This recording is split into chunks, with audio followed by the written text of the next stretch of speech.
Hello, crypto boys and ghouls, and welcome back to the channel, Tales from the Cryptomancer, where we feature content on play-to-earn games on the blockchain, such as Splinterlands.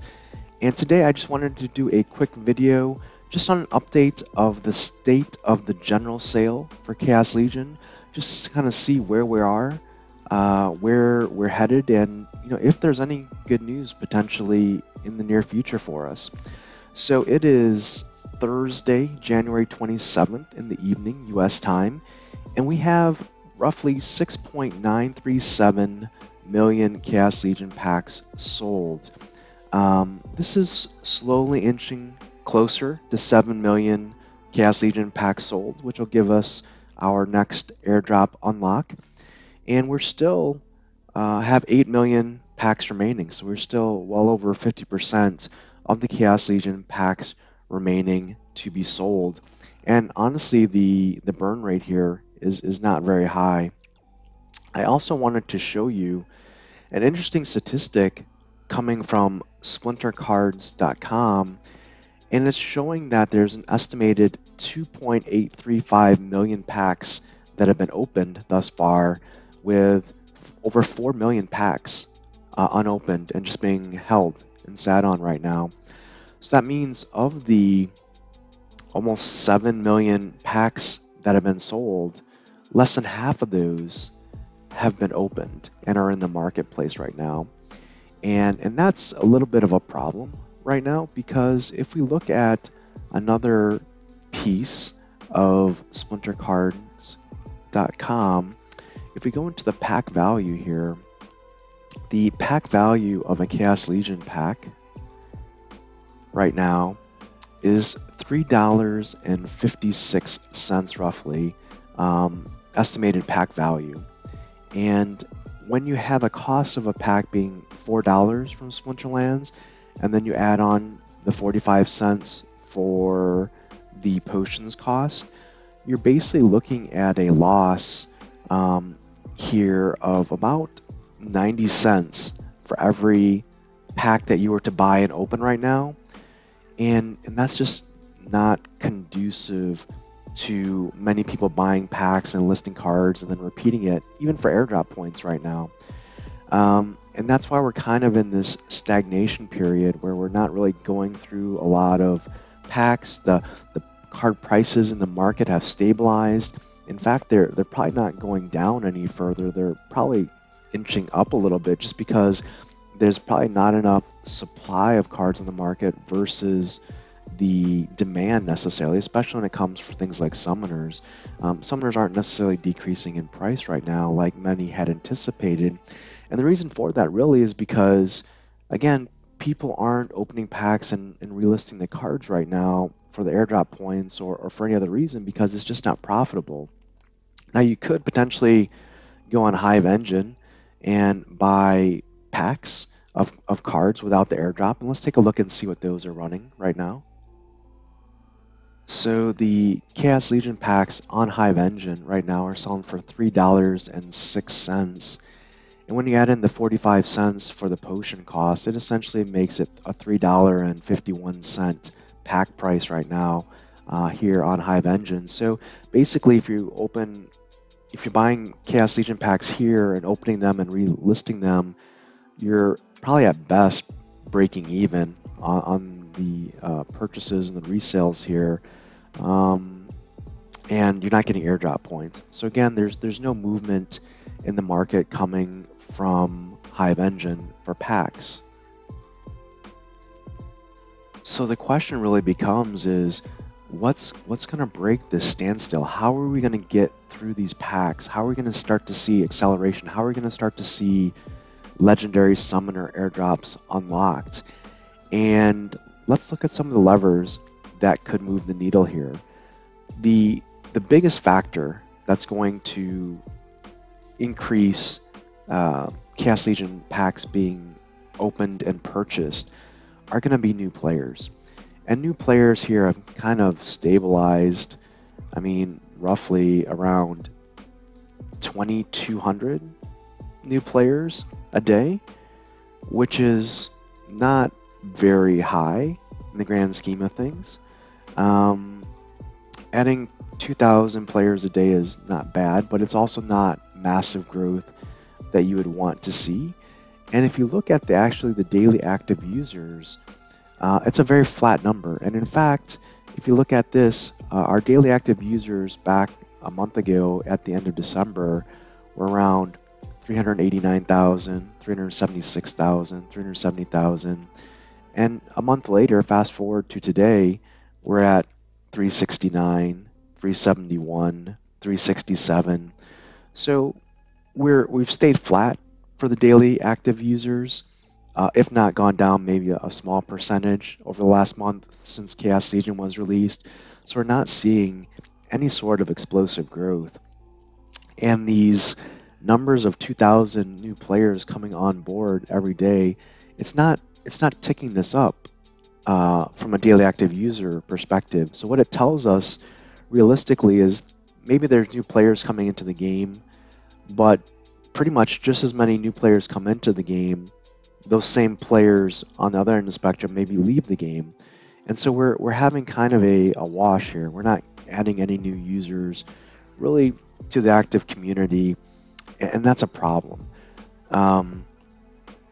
It's really actually somewhat of an elephant in the room here, is because, where is the marketing push happening here? Where are the new players coming from?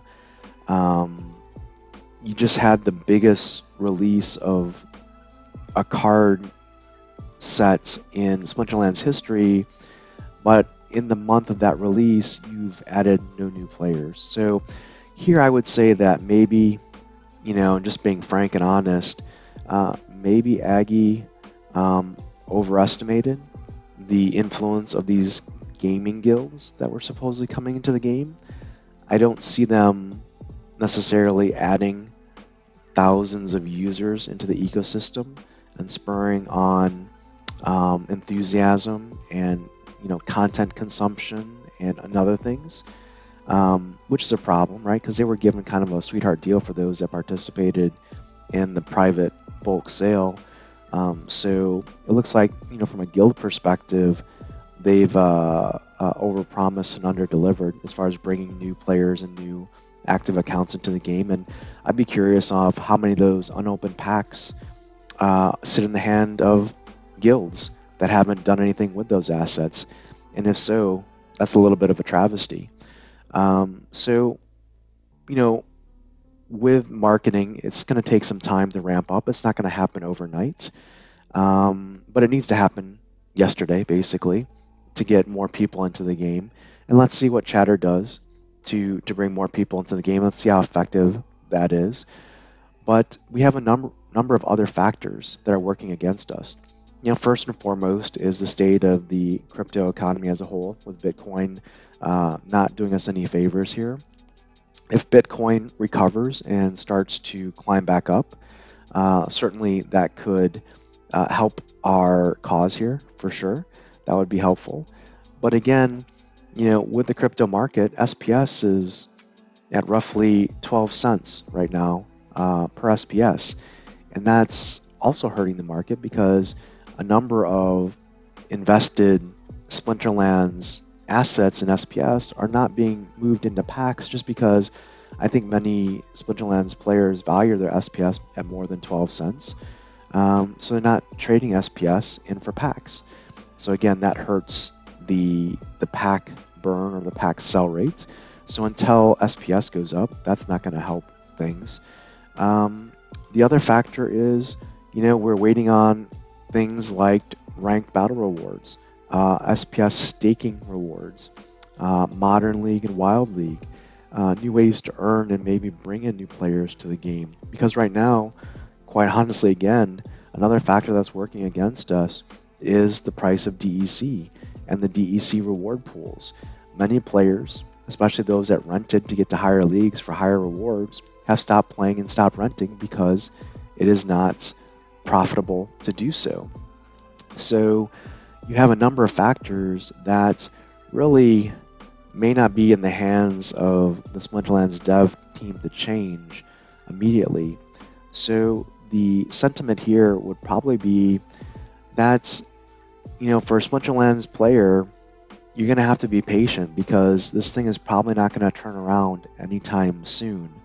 We're dependent on Bitcoin, we're dependent on SPS, we're dependent on DEC prices, and the Splinterlands team can control the SPS ranked battle rewards, how soon that gets released. They can control the marketing efforts and bringing new players to the game. But this is going to take some time, and it's not going to happen overnight, probably. So for now, it doesn't look like we're going to see a lot of rapid upward momentum in the card market, the burning or the opening of packs necessarily. And this could go, potentially, unless things like land and other things are accelerated and fast-tracked from a game functionality perspective, this could be the market potentially until July when the SPS airdrop ends. Because at that point, holding the packs for the SPS airdrop points does not become lucrative, and then you're honestly going to have a lot of selling pressure. So it could be a pretty bad storm in July if we haven't sold out of the Chaos Legion packs. The packs become not valuable from an airdrop generation perspective for SPS, and you don't even have all of the airdrops unlocked. It could be a pretty bad scenario at that point in time. So hopefully the Splinterlands dev team is monitoring this and has a plan in place to really ramp up a lot of these levers and factors between now and the end of the SPS airdrop, because it's not looking exactly positive in the Splinterlands ecosystem as it pertains to the general sale and Chaos Legion packs. Anyways, this is just my take. It's not supposed to spread any FUD or any panic. It's just basically kind of the state of where we're at. It's not great, but it's not terrible. It's just what it is. And if you believe in the game and where it's headed, then you'll stay the course.